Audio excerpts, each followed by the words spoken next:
Assalomu alaykum muhtaram teletomoshabinlar. O'zbekiston 24 telekanali o'z dasturlarini davom ettiradi. 2021-yil 24-oktyabr. O'zbekiston Respublikasi prezidenti saylovi kuni.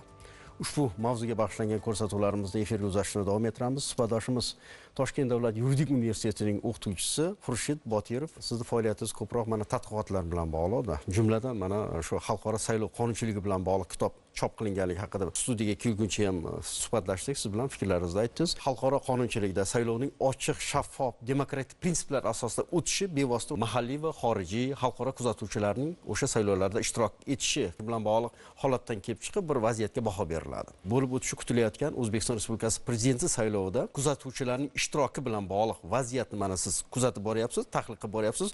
Olim mutaxassis sifatida qanday bir fikrlarni aytasiz? Avvalambor qonunchiligimizga nazar solishimiz kerak. 2019-yil 25-iyunda saylov kodeksi qabul qilingunga qadar qonunchiligimizda ham bu masalalar yetarlicha tartibga solinmagan edi.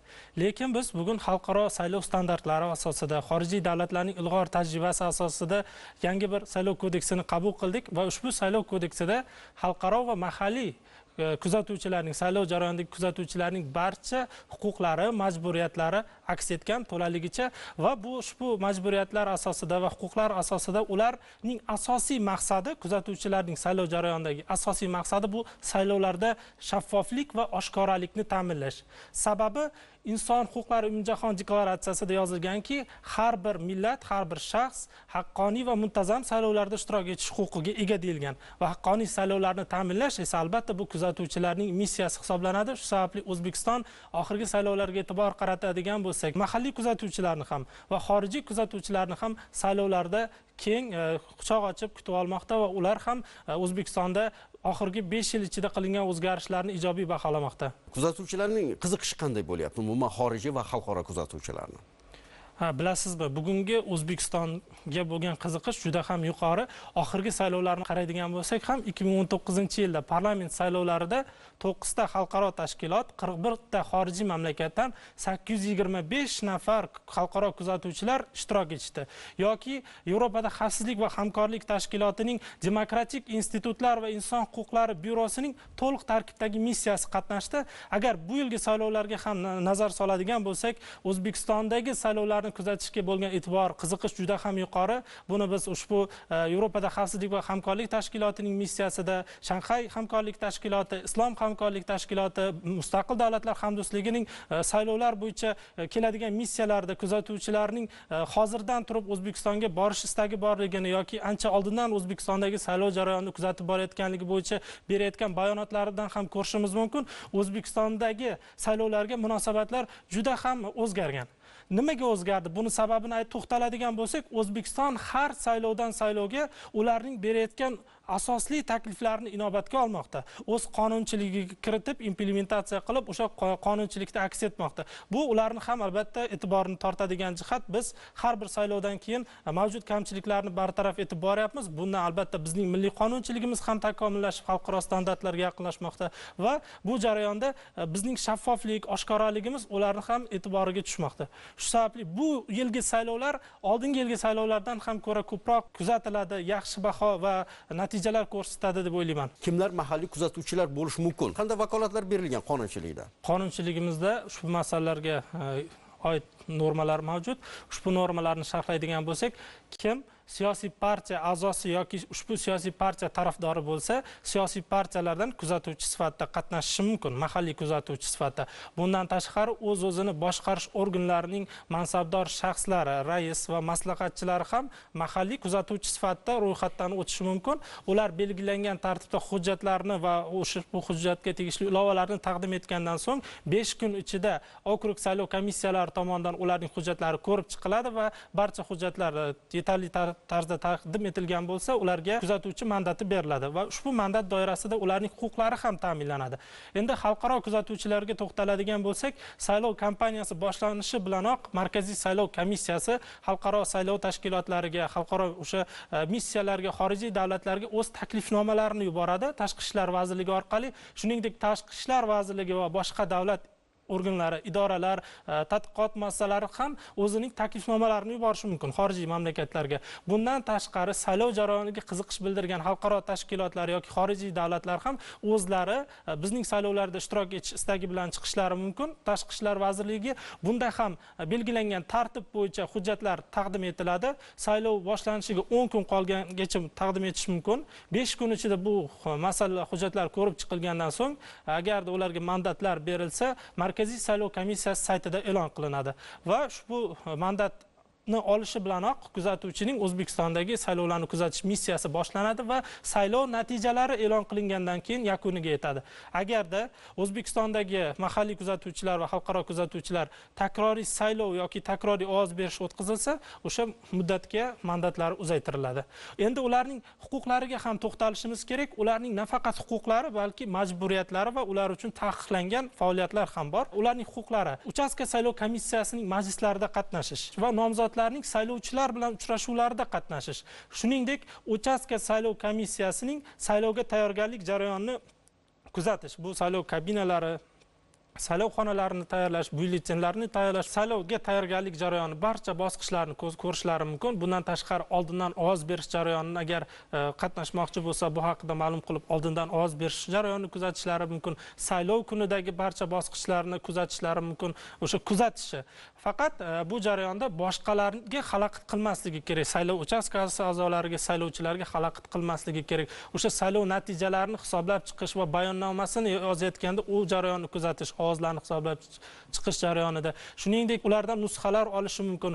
O'zi a'zo bo'lgan xalqaro vakillik tashkilotini belgisini, ko'krak nishonini taqib yurishi mumkin. O'zi bilan birgalikda tarjimon olib yurishi va boshqa juda ko'plab huquqlardan foydalanishi mumkin. Mahalliy kuzatuvchilarda ham xuddi shunga o'xshash huquqlar bor. Bu ham saylov jarayoni shaffof va oshkoraligini ta'minlashga qaratilgan. Lekin shu bilan birgalikda ba'zi majburiyatlar ham bor. Bu ushbu jarayon doirasida o'z mandatini doimiy tarzda ko'rsatish, saylov jarayonida boshqa fuqarolarni misol uchun kimga ovoz berganligini so'rash taqiqlanadi. Ularga saylov kuni yoki saylovdan bir kun oldin saylovning exit poll deyiladi, natijalarini oldindan e'lon qilish yoki shu kabi belgilangan tartibdagi o'sha taqiqlangan faoliyatni amalga oshirsa, mahalliy kuzatuvchilar okrug saylov komissiyasi tomonidan, xalqaro kuzatuvchilar Markaziy saylov komissiyasi tomonidan mandati muddatdan oldin ilgari tugatilishi mumkin. Kuzatuvchi o'z nomi bilan kuzatuvchi-da. Saylov jarayonidagi voqeliklarga, masalan, targ'ibot, tashviqot jarayonlariga, saylovchilar bilan nomzodlarning uchrashuv jarayonlariga yoki saylov uchastkalarini faoliyatiga aralashishi mumkin emas nazarimda. Shunday emasmi? Umumanda ular xolis kuzatib turadi. U holatga bir baho berish mumkin faqatgina. Albatta, faqat kuzatish bilan cheklanish kerak. Qanday holatlarda ular o'z fikrlarini bildirishi mumkin? Agarda o'sha saylov uchastkasida qonun buzilishi holati bor deb hisoblasa, asoslari bo'lsa, o'sha uchastka faoliyatiga xalaqit bermagan holda ma'lum qilishi va undan yuqori turuvchi saylov uchastkasiga, okrugiga yetkazishi mumkin qonun buzilishi haqida asosli fikrlarini.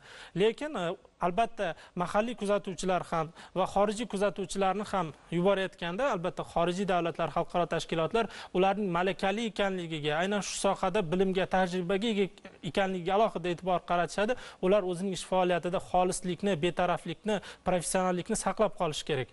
U jarayon hech qaysi bir bosqichida ular muhrlashda yoki saylov qutilarini ochishda, ovozlarni sanab chiqishda birorta bosqichida aralashishga haqlari yo'q. Kuzatuvchilarni ko'p yoki kam ishtirok etishi saylov kampaniyasi jarayonida nimani belgilab beradi sizcha, mutaxassissiz? Albatta, saylov jarayoni bu xalqning xohish istagini bildiruvchi muhim bir jarayon hisoblanadi. Bu jarayonda oshkoralikni ta'minlashga xalqaro kuzatuvchilarning ishtiroki juda muhim o'rin tutadi. Shu sababli O'zbekistonda yoki xorijiy mamlakatlarda bo'lib o'tayotgan saylov jarayonlarida qancha ko'p xalqaro tashkilotlar, qancha ko'p xalqaro kuzatuvchilar ishtirok etayotgan bo'lsa, bu o'sha davlatga bo'lgan ishonchning, hurmatning va saylovlarning haqqoniyligiga bo'lgan bir filtr vazifasini bajarib beradi. Ba'zi bir davlatlarda o'tayotgan saylovlarni kuzatishimiz mumkin. Juda ham cheklangan doiradagina kuzatuvchilar qatnashmoqda. Bu saylovlarning oshkoraligi prinsipiga ham zid hisoblanadi.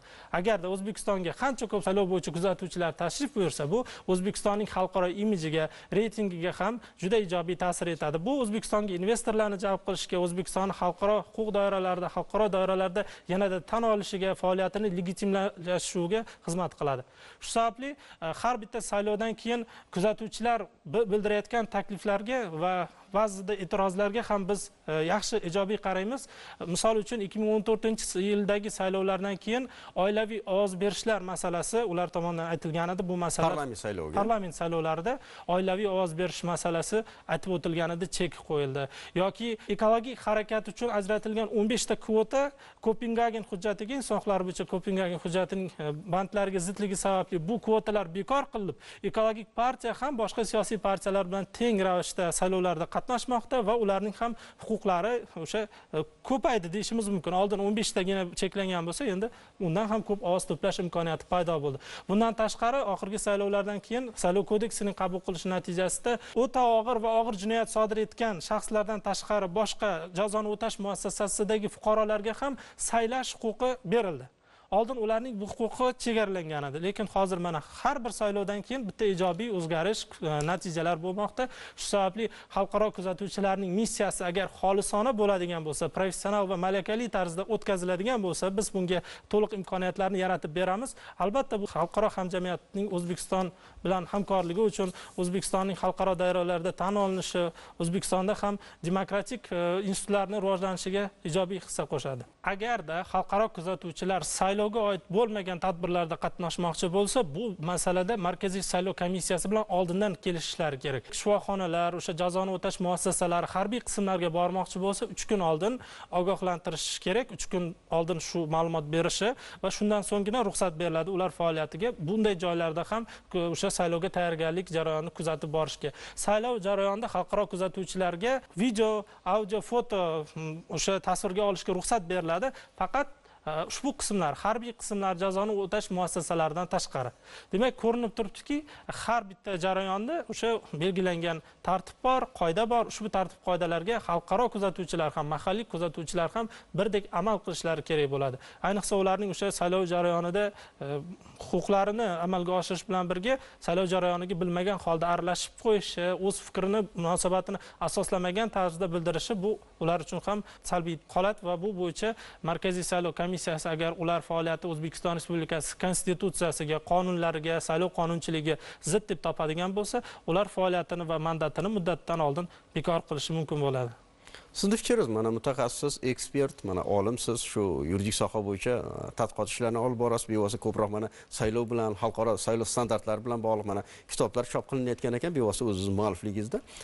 Mana shu xalqaro tajribada, xalqaro saylov standartlari bo'yicha bizda mana shu joriy yilda bo'lib o'tayotgan, mana shu 24-oktyabr kungi O'zbekiston Respublikasi prezident saylovini bo'lib o'tishida o'sha standartlarni tatbiq etilishi va so'zsiz rioya qilinishi bilan bog'liq bugungi jarayonga fikringiz. Chunki asosiy saylov kampaniyasining qizg'in bir pallasida turibmiz-da hozir siz bilan suhbatlashyapmiz. Agarda mutaxassis sifatida fikrim bildiradigan bo'lsam, O'zbekiston Respublikasi Konstitutsiyasining 117-moddasida saylov tizimida barcha xalqaro saylov standartlari aks etgan. Bundan tashqari saylov kodeksida ham saylov standartlari to'laligicha aks etgan. Bular to'g'ridan to'g'ri ovoz berish, umumiy ovoz berish huquqi, teng ovoz berish huquqi, yashirin ovoz berish huquqi va boshqa huquqlar. Bularning ichida oshkoralik, shaffoflik bor, saylov jarayonining muntazamligi prinsipi bor, saylovlarning haqqoniyligi prinsipi bor va boshqa ko'plab prinsiplar qonunchiligimizda to'la aks etgan. Endi ularni amaliyotda qanday o'z aksini topyapti degan savolga to'xtaladigan bo'lsak, ular 2016-yilgi prezident saylovlarida, 2019